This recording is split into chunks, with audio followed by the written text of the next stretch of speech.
Halo teman-teman dan Bu Resti, pada kesempatan kali ini saya Bena Evaluasi Loam dan juga teman Saya saya, dan kami akan mempresentasikan mengenai arus AC dan juga arus DC. Semoga bisa bermanfaat.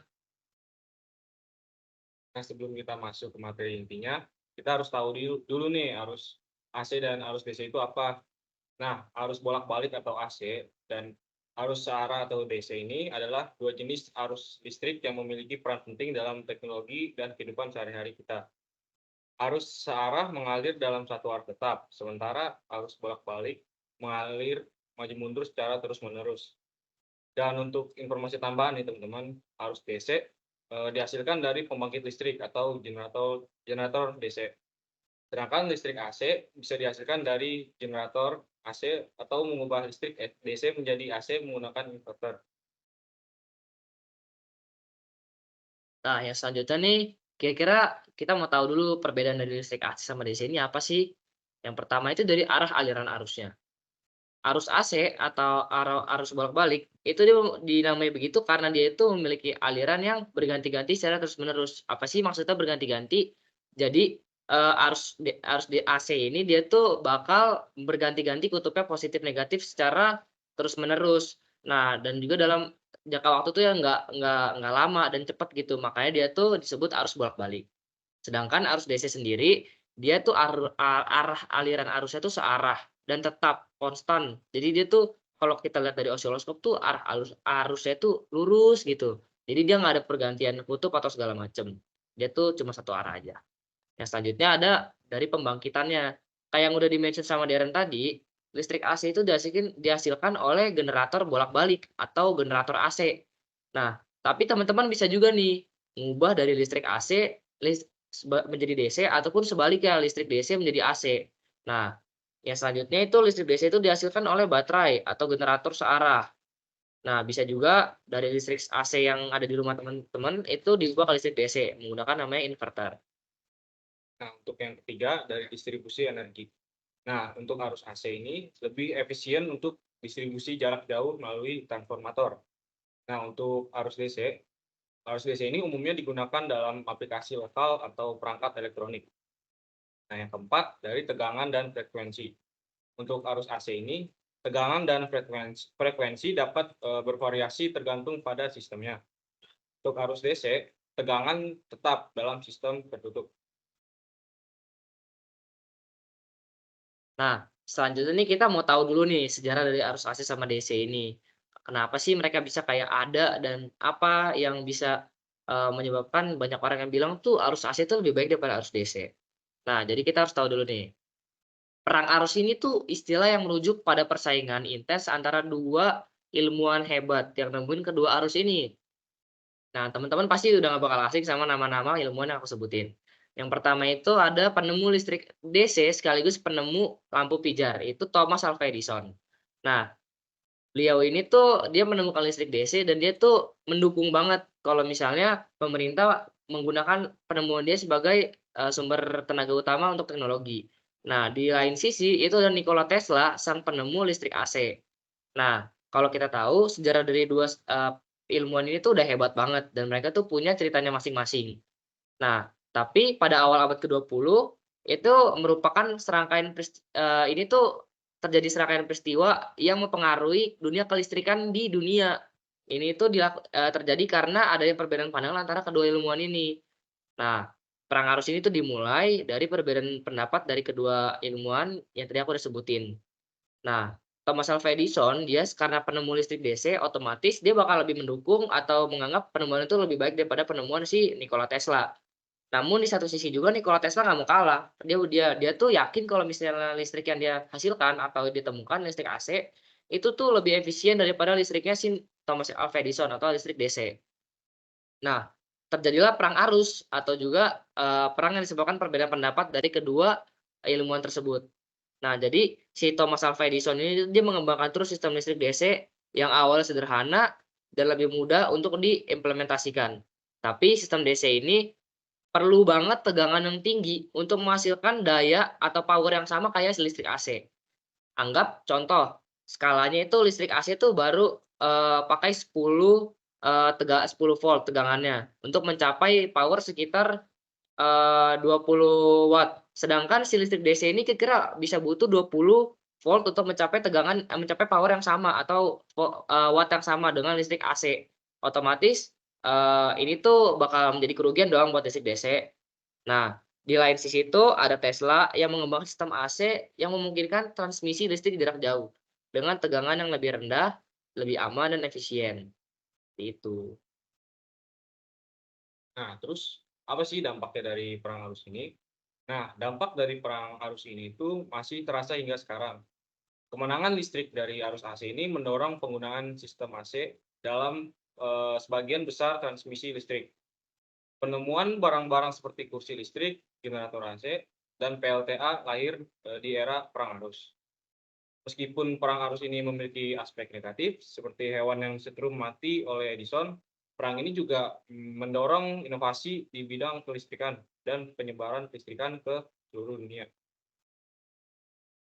Nah, selanjutnya kenapa sih harus arus AC yang digunakan, yang dianggap lebih baik oleh banyak orang? Yang pertama nih alasannya, karena kemudahan transmisi teman-teman.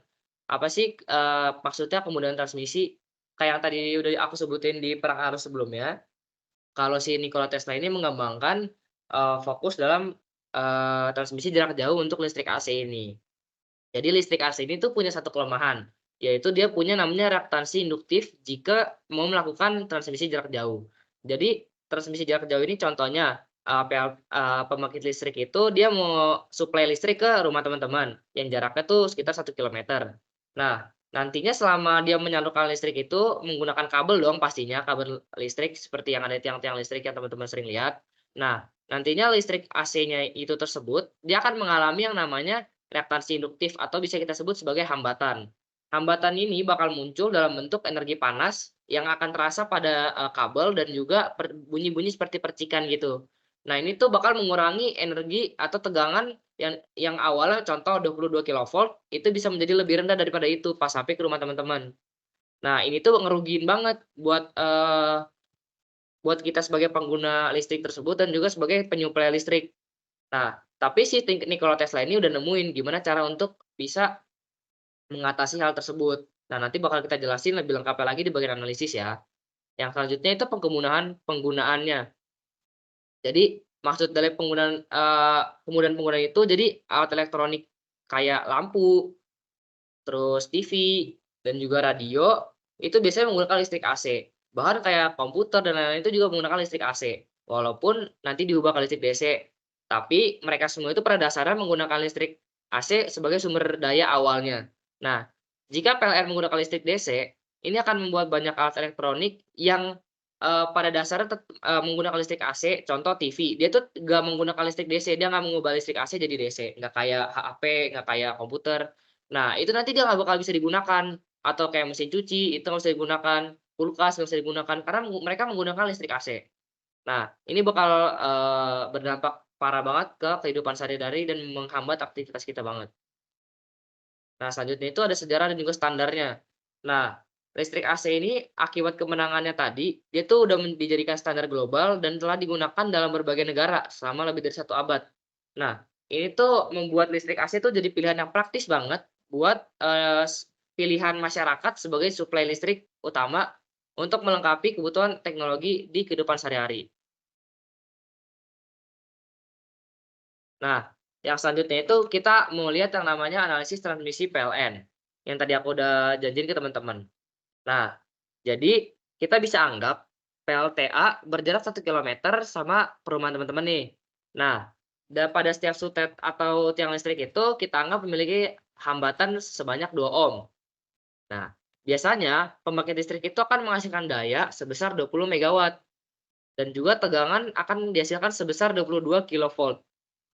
Nah, tadi kan aku bilang kalau misalnya nih kalau Tesla ini udah nemuin caranya gimana biar nggak, kehilangan energi yang cukup banyak dalam transmisi jarak jauh. Caranya itu dengan menggunakan namanya trafo. Trafo ini dia tuh seperti alat untuk meningkatkan atau menurunkan tegangan energi listrik. Nah, contohnya pada saat ini kan, tegangan awal yang bisa dihasilkan oleh PLN itu 22 kilovolt. Nah, nantinya si PLN ini bakal naikin tegangan dari listrik tersebut menjadi 230 kilovolt. Ini contoh aja ya. Nah, Kita mau lihat, kalau misalnya kita ngalirin PLN mengalirkan listrik sebesar 230 kilovolt, kira-kira arus dasar kan berapa? Nah, jadi kita pakai persamaan I sama dengan P per V. Ini dari rumus awal P sama dengan I kali V. Kita pindah ruasin V-nya ke sebelah kanan. Nah, kita mau lihat tadi kan P-nya tuh 20 megawatt. Kalau kita ubah ke watt itu jadi 20 kali 10 pangkat 6 watt per 230 kali 10 pangkat 3 volt. Ini kita ubah kilovolt ke volt ya. Nah, otomatis dia akan menghasilkan arus sebesar 87 ampere. Nah, sekarang kita mau lihat nih dengan arus 87 ampere, daya yang hilang tuh kira-kira berapa sih? Nah, kita pakai persamaan daya lagi, yaitu P sama dengan I kuadrat kali R. P sama dengan tadi kan kita udah tahu kalau I-nya itu tuh 87 ampere. Kita langsung masukin aja, kita substitusi. 87 ampere kita kuadratkan dikali sama resistornya. Itu tadi hambatannya sebesar 2 ohm. Itu akan kalau kita kaliin ya, kita hitung semua itu bakal menghasilkan 15.138 watt. Atau kalau kita konversi ke kilowatt jadi 15 kilowatt. Nah, untuk tahu daya yang hilang dalam satu hari kita harus ibaratin dulu nih.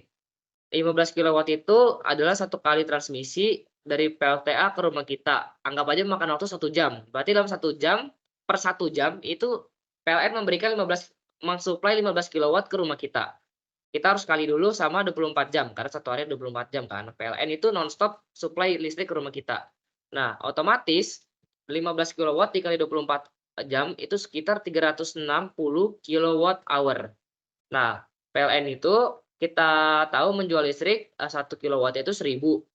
Nah, otomatis untuk tahu kerugian PLN, kita harus kaliin dulu 360 kilowatt dengan 1.000 rupiah. Itu akan menghasilkan 360.000 rupiah. Nah, ini kerugian yang anggap aja ini kerugian yang dimiliki atau diterima PLN jika dia naikin tegangannya dari 22 kilovolt menjadi 230 kilovolt. Nah, mungkin bagi teman-teman ini masih gede, tapi kalau teman-teman lihat nanti hasil akhirnya mungkin teman-teman baru bakal tahu kalau perbedaannya sangat jauh. Nah, selanjutnya kita mau lihat nih kalau misalnya listriknya itu dialirkan pada tegangan 22 kilovolt. Sama kayak tadi kita lihat dulu dari arusnya, I sama dengan P per V. Dengan P yang sama 20 kali 10 pangkat 6 watt dan V-nya 22 kali 10 pangkat 3 volt. Nah, itu akan menghasilkan arus sebesar 910 ampere. Ini udah kelihatan lebih besar daripada yang tadi ya. Nah, otomatis dia akan mempengaruhi besarnya daya yang hilang karena P sama dengan I kuadrat kali R. Nah, I kuadrat 910 dikuadratkan dikali dengan resistornya 2 ohm. Itu akan menghasilkan sekitar 1.656.200 watt. Lalu kita konversi ke kilowatt menjadi 1,7 kali 10 pangkat 3 kilowatt. Nah, otomatis daya yang hilang dalam satu hari kita bakal kaliin sama 24 jam lagi. 1,7 kali 10 pangkat 3 kilowatt kali 24 jam. Itu menghasilkan 41 kali 10 pangkat 3 kilowatt hour. Nah, otomatis kalau kita kali juga sama harga kilowatt hour yaitu Rp1.000 per jamnya, per kilowatt hour-nya, otomatis kerugian yang diterima PLN dalam satu hari itu bisa sekitar 41 juta. Nah, jauh banget kan perbedaannya. Jadi dari sini teman-teman seharusnya sudah bisa tahu kenapa listrik AC itu lebih baik dari listrik DC. Karena listrik DC aja yang tegangannya nggak dinaikkan itu kerugiannya sampai 41 juta. Bayangin kalau kita pakai listrik DC, itu PLN mau naikin tegangannya sampai seberapa supaya dayanya itu bisa sama kayak listrik AC. Otomatis bakal lebih rugi lagi daripada pengguna listrik AC kan. Nah, ini makanya kenapa listrik AC itu bisa dibilang lebih efisien karena udah bisa diakalin kekurangannya. Nah, sekarang kita masuk ke penerapannya nih, arus AC. Nah, penerapan arus AC ini bisa kita lihat dalam kehidupan sehari-hari kita. Nah, contoh yang pertama itu penerapannya adalah listrik di rumah. Nah, sistem kelistrikan di rumah kita ini menggunakan arus bolak-balik untuk menyediakan daya pada peralatan elektronik seperti lampu, kipas angin, AC, dan peralatan dapur. Nah, misalnya kalau kita menyalakan saklar lampu, arus bolak-balik ini mengalir melalui kabel listrik menuju lampu dan lalu menyala. Kemudian kembali ke sumber daya lagi. Ini adalah contoh penerapan arus bolak-balik yang paling umum yang bisa kita lihat di kehidupan sehari-hari. Nah, contoh yang kedua itu adalah penggunaan alat elektronik. Hampir semua alat elektronik yang kita gunakan sehari-hari ini seperti televisi, komputer, dan peralatan rumah tangga lainnya menggunakan arus bolak-balik. Penggunaan, arus bolak-balik ini dalam peralatan elektronik mempermudah transformasi energi listrik dan, meningkatkan efisiensi penggunaan daya sehingga memudahkan perangkat tersebut untuk beroperasi dan lebih efisien. Misalnya, pada komputer, komputer itu mengubah arus bolak-balik dari stop kontak menjadi arus arah, yaitu DC, yang digunakan untuk mengoperasikan komponen-komponen elektronik di dalamnya. Selanjutnya, contoh yang terakhir itu adalah industri manufaktur. Arus bolak-balik digunakan dalam berbagai proses manufaktur, seperti pengelasan, pemotongan logam, dan pembentukan material. Nah, pabrik-pabrik, ini menggunakan listrik AC untuk menggerakkan mesin-mesin, sistem pemanasan, dan berbagai peralatan produksi lainnya. Penerapan arus bolak-balik dalam industri ini membantu dalam proses pengolahan bahan mentah menjadi produk jadi dengan efisiensi yang lebih tinggi. Nah, akhirnya kita sampai nih ke kesimpulannya. Nah, kesimpulan yang bisa aku dan Darren kasih buat teman-teman, itu kita tahu dari presentasi yang udah kita sampaikan tadi, kalau listrik AC sama DC ini tuh punya kelebihan dan kekurangannya masing-masing. Nah, tapi kalau kita lihat listrik, AC dan DC ini tuh kayak saling melengkapi satu sama lain loh teman-teman. Nah, si listrik AC ini dengan kelebihannya dia bisa menjadi suplai listrik untuk listrik, DC dan untuk kebalikannya juga listrik DC ini melengkapi kekurangan listrik AC yang kurang efektif dalam beberapa perangkat, kecil seperti laptop dan juga, smartphone yang masih menggunakan baterai. Nah, jadi pada intinya listrik AC dan DC ini sama-sama berguna kok di kehidupan kita. Nah, jadi, aku harap teman-teman kan tadi udah lihat tuh kalau misalnya transmisi listrik itu, makan wak ma memakan, kerugian tuh cukup besar kan, 360.000 meskipun udah dinaikin tegangannya. Nah, aku dan Aaron berharap kalau misalnya kalian tuh bisa menjadi orang yang lebih bijak lagi ke depannya dalam menggunakan listrik, dan juga bisa memanfaatkan listrik AC dan DC ini ke depannya untuk hal-hal yang lebih berguna lagi. Nah, berikut adalah referensi yang kita pakai untuk, mencari materi-materi dari arus AC dan DC ini. Sekian presentasi dari saya dan Benaya, kiranya, presentasi kami bisa bermanfaat bagi kalian semua. Terima kasih.